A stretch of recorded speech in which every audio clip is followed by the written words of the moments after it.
Assalamualaikum warahmatullahi wabarakatuh.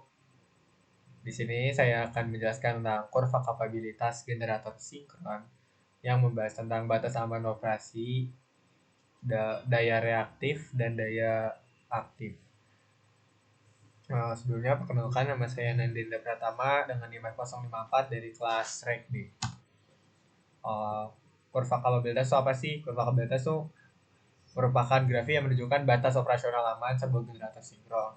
Tujuan dari kurva kapabilitas sendiri itu untuk mendefinisikan area di mana generator dapat beroperasi terus-menerus tanpa melebihi batasan thermal atau mekanisme.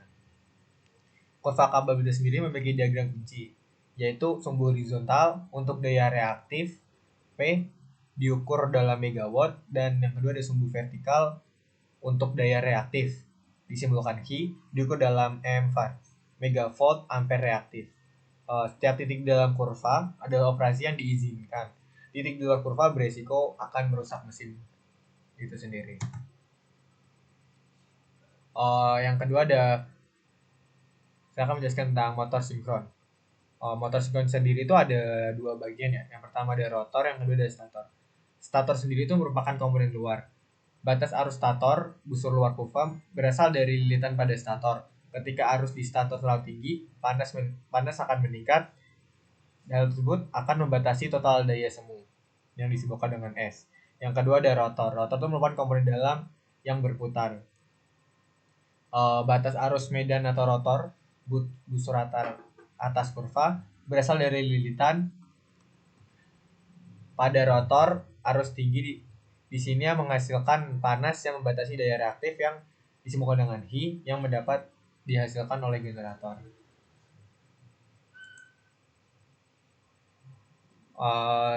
Di sini ada 4 batasan aman kurva. Kurva kapabilitas dibentuk oleh 4 batasan fisik dan thermal utama, yaitu yang pertama ada batas arus stator. Batas arus stator sendiri ditandai busur lingkaran terluar yang terpusat di titik 0. Batas ini mempresentasikan daya semu MVA dan KVA maksimum yang diizinkan, yang dibatasi oleh kenaikan suhu pada lilitan stator generator akibat arus yang tinggi. Yang kedua ada batas arus rotor. Ditandai dengan busur lingkaran yang berpusat di sebelah kiri sumbu vertikal. Batas ini mempresentasikan daya reaktif maksimum yang dapat dihasilkan. Overexcited ini dibatasi oleh kenaikan suhu pada lilitan rotor atau medan akibat arus medan yang tinggi. Yang ketiga ada batas penggerak utama ditandai dengan garis lurus vertikal di sisi kanan. Maknanya batas ini dibatasi daya aktif P maksimum. Batasan ini bukan dari generatornya, melainkan dari kemampuan turbin penggerak utama dalam memasok torsi.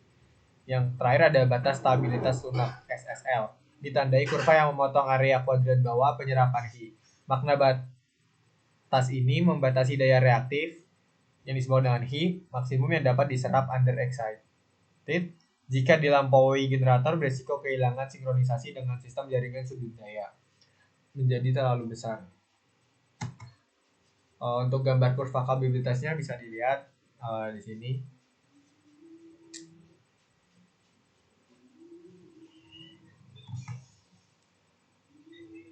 Ini cara untuk membaca kurvanya tadi.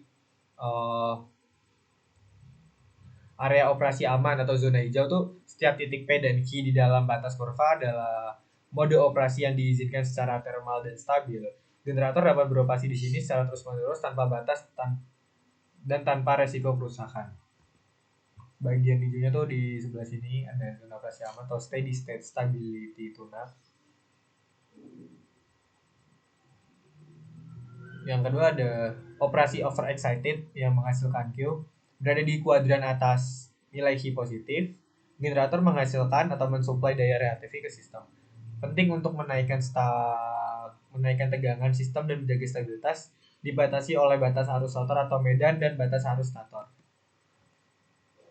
Ini untuk batas overexcited bisa dilihat di sini.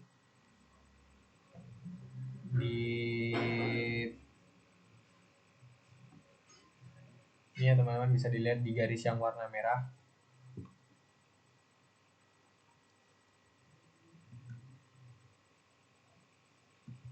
Yang kedua ada operasi under excited. menyerap Q.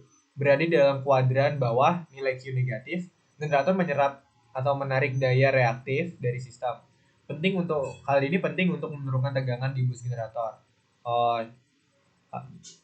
Operasi underexcited dibatasi oleh batas stabilisasi lunak. Kelebihan penyerapan Q menyebabkan daya terlalu besar, memicu hilangnya sinkronisasi. Ini yang bisa dilihat di sini ada underexcited ditandai dengan warna ungu.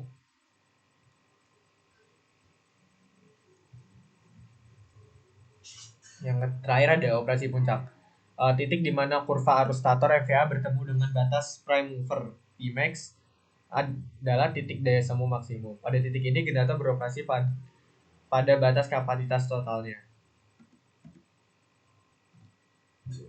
Operasi puncak bisa lihat batas prime mover Pmax dari di sini. Ini berarti sedang di puncak-puncaknya.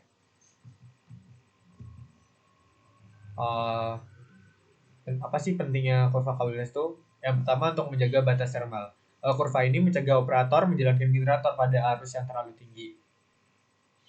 Yang kedua untuk mencegah panas berlebih overheating pada lilitan stator dan rotor sehingga masa pakai isolasi terjaga. Untuk yang kedua sendiri untuk memastikan stabilitas sistem. Batasan SSL di sisi under excited memastikan generator tetap sinkron dengan jaringan. Dan hal ini mencegah pole slipping atau kehilangan sinkronisasi yang dapat menyebabkan pemadaman besar atau blackout. Dan yang ketiga sendiri ada pemandu operasi harian. Hal ini memberikan operator pedoman visual untuk menentukan setelan arus medan, IF, dan beban turbin P.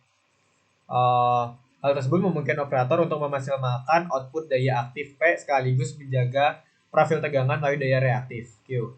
Untuk poin yang terakhir yaitu ada dasar desain dan perencanaan. Digunakan oleh perencana sistem untuk memastikan kapasitas generator sesuai dengan kebutuhan daya dan kebutuhan daya reaktif lokal atau regional.